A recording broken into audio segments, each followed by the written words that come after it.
Professor Ram Gopal Yadav ji. Professor Ram Gopal Yadav ji. Sir बहुत बहुत धन्यवाद आपको।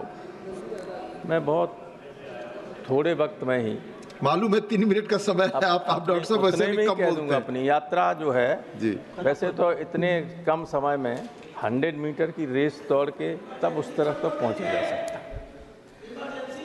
देखिए, संविधान जब लागू हुआ, संविधान एक रास्ता थी, एक था जब संविधान बना। बाबा साहब अम्बेडकर कमेटी के चेयरमैन थे, राजेंद्र बाबू अध्यक्ष थे, संविधान बनाया, दुनिया का सबसे अच्छा संविधान, और वो सब लोग जो अब इस दुनिया में नहीं हैं उनको मैं प्रणाम करता हूँ। जब लागू हुआ तो कुछ कानून बने, बिहार का land reform act, Uttar Pradesh का जमींदारी उन्मूलन विधेयक, आप जानते हैं कामेश्वर सिंह वर्सेस बिहार स्टेट में वो रद्द कर दिया गया। पंडित नेहरू ने लोकसभा में कहा कि अगर ऐसे ही फैसले होंगे then haves will remain haves and have nots. उसके बाद फर्स्ट अमेंडमेंट आया, चैलेंज हुआ, शंकरी प्रसाद केस में उसको वैलिड माना, ये चलता रहा मामला। आगे फिर एक कोई केस आया, उसमें सज्जन सिंह केस में भी फर्स्ट अमेंडमेंट को वैलिड करार दिया गया। लेकिन 67 में गोरखनाथ केस में पूरा व्यवस्था बदल दी। उन्होंने कहा कि संसद में को मौलिक अधिकारों में संशोधन करने का कोई हक नहीं। इसके बाद जब इंदिरा जी ने बैंकों का राष्ट्रीयकरण किया, प्रीवी पर्सेज खत्म किए, तो इसी फैसले के आधार पर दोनों रद्द कर दिए गए। तब 71 में 3 संशोधन हुए, 24, 25, 26।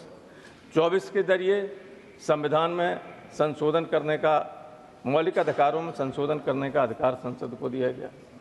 25, 26 में भी, 26 में जो कंपेंसेशन, असली झगड़े की जड़ थी संपत्ति के मौलिक अधिकार में, आर्टिकल 31 में ये लिखा हुआ था कि बिना उचित मुआवजा के किसी की संपत्ति को नहीं लिया जा सकता। उस कंपेंसेशन शब्द को 26 में संविधान संशोधन के जरिए अमाउंट में बदल दिया गया। उस वक्त भी जस्टिस सीकरी ने ये कहा था, SM सीकरी ने, कि अमाउंट अगर नॉमिनल होगा, बहुत बड़ी संपत्ति को आप अधिग्रहित करेंगे, तो that will be a farce on the part of the government. उसके बाद जगमोहन लाल सिन्हा का जजमेंट आ गया, इमरजेंसी लगी, इमरजेंसी में सारे अधिकार छीन लिए गए और उसका दंड भी भोगना पड़ा कांग्रेस को। 77 के चुनाव में ये पूरे उत्तर भारत से हार गए। लेकिन एक चीज़ मैं कहना चाहता हूँ, इमरजेंसी इंदिरा जी ने लगाई थी, लेकिन इमरजेंसी को हटाया इंदिरा जी ही नहीं था, ना हमने हटाया ना आपने हटाया। अब देश में अघोषित इमरजेंसी है।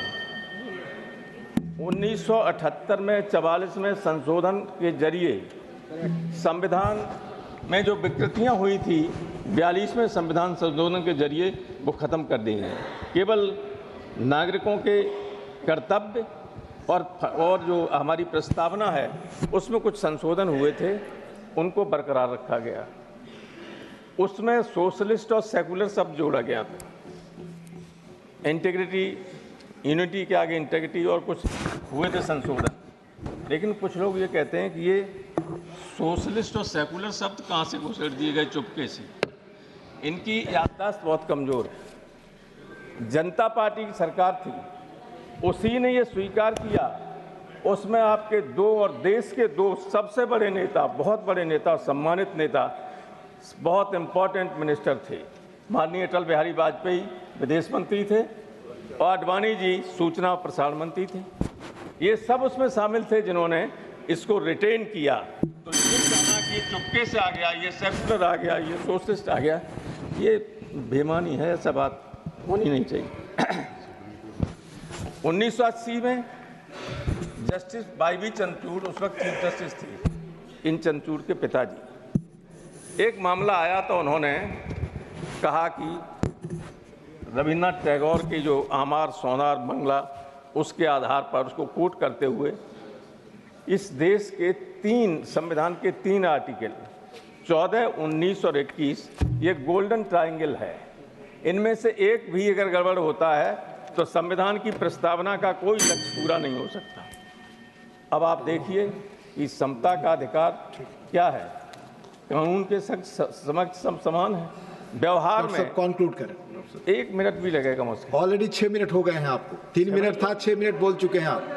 एक प्लीज असली चीज तो बात रही है। हाँ, आखिर हमारे देश में और हिंदुस्तान के जो सबसे बड़े राज्य हैं उसमें मुसलमानों को दूसरे दर्जे का नागरिक बना दिया गया। सच बात तो ये है। संभल में जिस तरह से लोगों को मारा गया, आर्टिकल 21 में क्या लिखा हुआ है? लाइफ, जीवन की को बिना विधि सम्मत प्रक्रिया के नहीं लिया जा सकता। लोगों को मारा गया, अरे जेल में मारा गया, पुलिस कस्टडी में मारा गया। डॉक्टर साहब, चाहे जितना बड़ा अपराधी हो, चाहे जितना बड़ा अपराधी हो। परभणी में कल मारा है। एक मिनट, अच्छा मैं खत्म कर रहा हूँ। आखिरी सब, अरे एक बात कह रहा हूँ, मैं ये कह रहा हूँ कि जब कृष्ण जाने को थे, उन्होंने कहा मेरा काम पूरा हो गया। बलदेव से कहा कि आप चलो, हम लोगों को जो करना था कर दिया। और उन्होंने अर्जुन से कहा कि ये द्वारिका डूबने वाली है समुद्र में, यहाँ की महिलाओं को ले जाओ हस्तिनापुर, लेके चले। Already please conclude. अब बंद मत करना प्लीज, एक सेंटेंस भी नहीं। प्लीज। भीलों ने गोपिकाओं को लूट लिया, प्लीज। तो क्या कहा गया फिर? लोग क्या कहते हैं, अब भी कहते हैं प्लीज कि मनुज नहीं बलवान है, समय बड़ा बलवान, भीलन लूटी गोपिका बेही Arjun. Mahua Majhi ji, please please please. 7 minute doctor साहब, 7-8 मिनट हो चुके हैं, प्लीज प्लीज। मेरा माइक